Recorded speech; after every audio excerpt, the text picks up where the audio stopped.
नमस्कार dear student. अपना जो अध्याय 12 है सामाजिक विज्ञान में मानव संसाधन, उसका आज ये लास्ट वीडियो है। इसमें ये आपका अध्याय समाप्त हो जाएगा। तो बच्चों, हमारा नगरीकरण चल रहा था। तो देखिए, नगरीकरण और औद्योगिकरण जहाँ होगा जहाँ पर नगरीकरण होगा, तो एक दूसरे के पहलू हैं, एक सिक्के के दो पहलू हैं। और हमने पढ़ा था कि भाई भारत में अधिकांश जनसंख्या गाँव में निवास करती है और गाँव की जनसंख्या कृषि कार्य में संलग्न है, प्राथमिक व्यवसाय करती है। तो हमारा नगरीकरण चल रहा है बच्चों, तो आप थोड़ा ध्यान दीजिएगा। और आगे यदि आपने चैनल को सब्सक्राइब नहीं किया तो आप कर दीजिएगा, बेल आइकन कर दीजिएगा, जिससे कि आपको नोटिफिकेशन मिल सके। तो शुरू करते हैं नगरीकरण बच्चों। देखिए, नगरीकरण भारत की 121 करोड़ में से 83.3 करोड़ जनसंख्या ग्रामीण व 37.7 करोड़ जनसंख्या शहरी क्षेत्रों में निवास करती है। यानी कि 2011 की जनगणना के अनुसार भारत में 121 करोड़ जनसंख्या है, जिसमें से 83.3 करोड़ जनसंख्या गाँव में निवास करती है, ग्रामीण जनसंख्या है, और शेष 37.7 करोड़ जनसंख्या शहरी क्षेत्रों में निवास करती है। अर्थात जनसंख्या का लगभग 70% भाग ग्रामीण है। 2011 के अनुसार 70% ग्रामीण व 30% शहरी जनसंख्या है। यानी कि अर्थात जनसंख्या का लगभग 70% के ग्रामीण है और 2011 की जनगणना के अनुसार 70% ग्रामीण और 30% शहरी जनसंख्या है। अगर क्वेश्चन आ जाए कि ग्रामीण जनसंख्या कितनी है, तो आपका जवाब होगा 70%। शहरी जनसंख्या कितनी है, तो 30% शहरी जनसंख्या है। आगे देखते हैं। ये तो हो गया, हम भारत की बात हो गई, ये तो पूरे भारत की बात हो गई, देश की बात हो गई।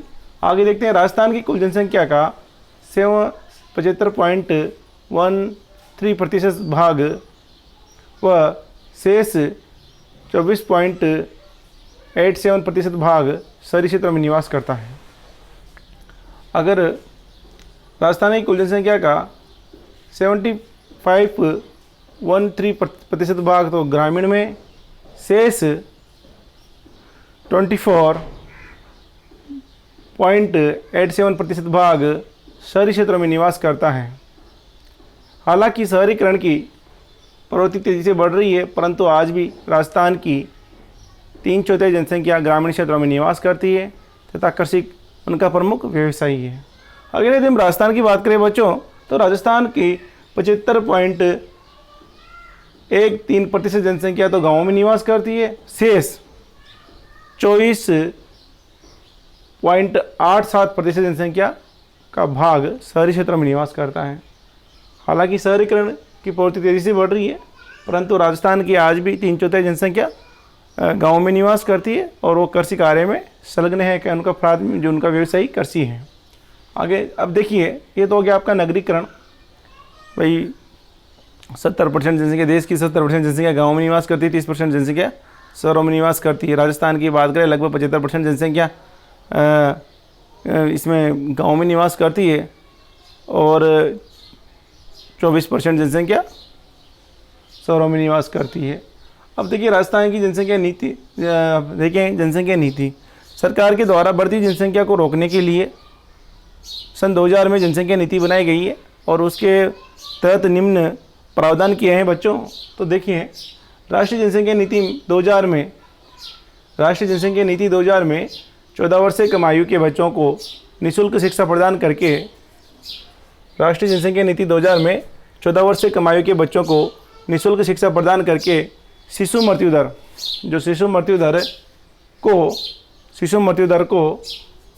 दर को प्रति 1000 में, यानी कि 1000 से आकलन करेंगे, प्रति 1000 में 30 से कम करके, यानी कि 1000 जीवित जन्म पर 30 तक लाना है, तो ये 30 से भी कम करके, तो राष्ट्रीय जनसंख्या नीति जो 2000 में ये डिसीजन लिया गया है कि 14 वर्ष से कम आयु के बच्चों को तो निःशुल्क शिक्षा प्रदान की जाएगी। शिशु मृत्यु दर को प्रति 1000 में से 30 से कम करके व्यापक स्तर पर टीकारोधी बीमारियों से बच्चों को छुटकारा, व्यापक स्तर पर टीकारोधी बीमारियों से बच्चों को छुटकारा दिलाने, लड़कियों की शादी की उम्र को बढ़ाने के लिए प्रोत्साहित करने, तब परिवार नियोजन को एक जन केंद्रीय कार्यक्रम बनाने के लिए नीतिगत ढांचा प्रदान करती है।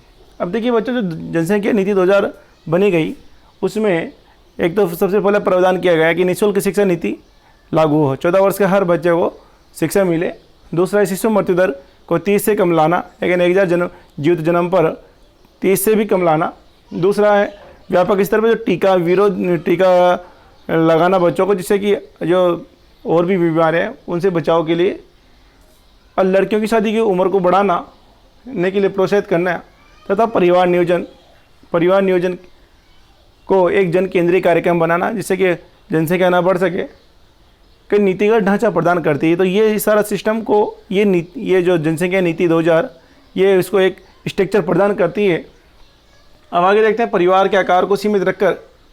अब देखिए आगे बच्चों, परिवार के आकार को सीमित रखकर एक व्यक्ति स्वास्थ्य या कल्याण को सुधारा जा सकता है। यानी कि यदि परिवार का आकार सीमित है, छोटा परिवार है तो सुखी परिवार के आकार को सीमित रखकर एक व्यक्ति के स्वास्थ्य और कल्याण को सुधारा जा सकता है। इस तथ्य को ध्यान में रखकर भारत सरकार ने 1952 में एक व्यापक परिवार नियोजन कार्यक्रम प्रारंभ किया। तो परिवार के आकार को सीमित रखकर एक व्यक्ति स्वास्थ्य और कल्याण को सुधारा जा सकता है। इसी तथ्य को ध्यान में रखकर भारत सरकार ने 1952 में एक व्यापक परिवार नियोजन कार्यक्रम प्रारंभ किया। यानी 1952 में एक व्यापक परिवार नियोजन कार्यक्रम प्रारंभ हुआ। बच्चों, परिवार कल्याण कार्यक्रम जिम्मेदार तथा सुनियोजित पितृत्व को बढ़ावा देने के लिए कार्यरत हैं। यानी कि जो 1952 में जो परिवार कल्याण कार्यक्रम चला, उसमें परिवार कल्याण कार्यक्रम जिम्मेदार तथा सुनियोजित पितृत्व को बढ़ावा देने के लिए कार्यरत हैं। राष्ट्रीय जनसंख्या नीति 2000 में कई वर्षों के नियोजित प्रयासों का परिणाम है। जो राष्ट्रीय जनसंख्या नीति 2000 बनाई गई, इसमें बहुत सारे वर्षों तक इसमें प्रयोग किए गए, बहुत सारे वर्षों तक इसका आकलन किया गया, उसके बाद में इसको लागू किया गया, और आज धीरे धीरे हम इस स्टेज पर पहुंच चुके हैं कि जनसंख्या धीरे धीरे कम होती जा रही है। आगे देखते हैं बच्चों। अब ये तो होगी केंद्र की जनसंख्या नीति। अब राजस्थान ने जो जनसंख्या नीति राज्य ने हमारा राज्य राजस्थान है, क्या जनसंख्या नीति अपनाई, जिससे कि हमारे बढ़ती हुई जनसंख्या को, राज्य की बढ़ती हुई जनसंख्या को रोक सके। तो राजस्थान की जनसंख्या नीति, राजस्थान में जनसंख्या वृद्धि के कारण राज्य की विशेष भौगोलिक, सामाजिक, आर्थिक और सांस्कृतिक पृष्ठभूमि है। देखिए, राजस्थान में जनसंख्या वृद्धि के कारण है राज्य की विशेष भौगोलिक, एक गर्म जलवायु है, सामाजिक है, आर्थिक है, सामाजिक पिछड़ा हुआ समाज है, आर्थिक गरीब लोग हैं, 60% मरुस्थलीय भूभाग हैं, और सांस्कृतिक जो कल्चर है वह तो पृष्ठभूमि है। तो इन वजह से राजस्थान की जनसंख्या बढ़ रही है। यहाँ का 2/3 भाग मरुप्रदेश है, यानी कि यहाँ 60% मरुभूमि है और एक बड़ा भाग पर्वतीय है और जनजातीय क्षेत्र है। जनजातीय क्षेत्र है। महिला साक्षरता की बात करें बच्चों, तो महिला साक्षरता यहाँ पर 52.66% ही है। महिला साक्षरता यहाँ 52.66% ही है, तथा सामाजिक चेतना सोचने स्तर पर है। देखिए, जनसंख्या में परिवार में सबसे महत्वपूर्ण योगदान महिला का होता है, और महिला की साक्षरता यहाँ पर 52.66 होने की वजह से यहाँ का सामाजिक स्तर सोचनीय है तथा सामाजिक चेतना सोचनीय स्तर पर है। महिला आज भी संस्थागत प्रसव की अपेक्षा दाई के द्वारा प्रसव कराने को अधिक महत्व देती है। यानी कि जो महिलाएं, ग्रामीण महिलाएं, वह जो गांव में जो दाई होती है उसी के द्वारा डिलीवरी करवाती है, वह हॉस्पिटल को प्राथमिकता नहीं देती। बच्चे के स्वस्थ व जीवित रहने की कम संभावना के कारण अधिक बच्चों का जन्म। अब देखिए बच्चों, जो महिला हैं उनका शिक्षा का स्तर कम होने की वजह से वह पहली प्राथमिकता दाई को देती है, और वह जो हॉस्पिटल खुले हैं गवर्नमेंट के उनमें अपनी डिलीवरी नहीं करवाती, और बच्चे के स्वस्थ ये हो जीवित रहने की कम संभावना के कारण, यानी कि बच्चे के स्वास्थ्य और जीवित रहने की कम संभावना के कारण अधिक बच्चों का जन्म, वो उसकी माँ सोचती है कि कहीं इसके साथ कहीं दुर्घटना नहीं हो जाए, तो अधिक बच्चों का जन्म, कम आयु में विवाह तथा लड़का पैदा करने की चाह के कारण प्रदेश की जन्म दर तथा शिशु मृत्यु दर अधिक रही है। ये कारण है। जनसंख्या वृद्धि की चुनौती का सामना करने के लिए राजस्थान में विभिन्न गतिविधियों व योजनाओं के माध्यम से जनसंख्या स्थायित्व के प्रयास किए जा रहे हैं। योग्य दंपतियों को उनकी इच्छानुसार परिवार कल्याण की आवश्यक सेवाएं उपलब्ध करवाकर परिवार सीमित करने हेतु शिक्षित किया जा रहा है। नियमित टीकाकरण अभियान, इसमें मातृ शिशु स्वास्थ्य पोषण दिवस, मुख्यमंत्री पंचामृत अभियान चलाकर गर्भवती महिलाओं को बच्चों को पोषण सेवाएं सुलभ करवाई जा रही है ताकि शिशु और मातृ मृत्यु दर को कम किया जा सके। तो बच्चों, ये जो है जनसंख्या वृद्धि को चुनौती का सामना करने के लिए राजस्थान विभिन्न गतिविधियों और योजनाओं के माध्यम से, यानी कि बहुत सारी योजनाएं भी चल रही है, बहुत सारी गतिविधियां भी चल रही है जिससे कि राज्य की जनसंख्या कम हो सके। तो जनसंख्या स्थायित्व के प्रयास किए जा रहे हैं। योग्य दंपतियों को उनकी इच्छानुसार परिवार कल्याण की आवश्यक सेवा उपलब्ध करवा रहे हैं, यानी गवर्नमेंट के द्वारा जो नए योग्य दंपति हैं उनको परिवार नियोजन के, परिवार कल्याण के बारे में सरकार के द्वारा जागरूक किया जा रहा है और उनको जो भी सेवाएं उपलब्ध करवाई जा रही है। परिवार सीमित करने हेतु महिलाओं को शिक्षित किया जा रहा है, जो परिवार सीमित करने के लिए उनको शिक्षा दी जा रही है।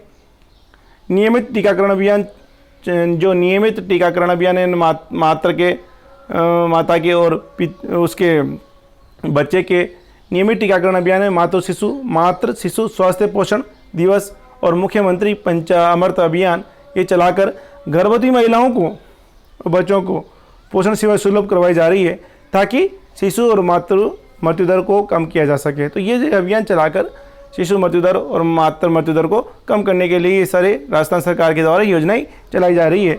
और एक जैसे कि 108 योजनाएं एम्बुलेंस की, जो फ़ोन करते ही हर अस्पताल में उपलब्ध हैं।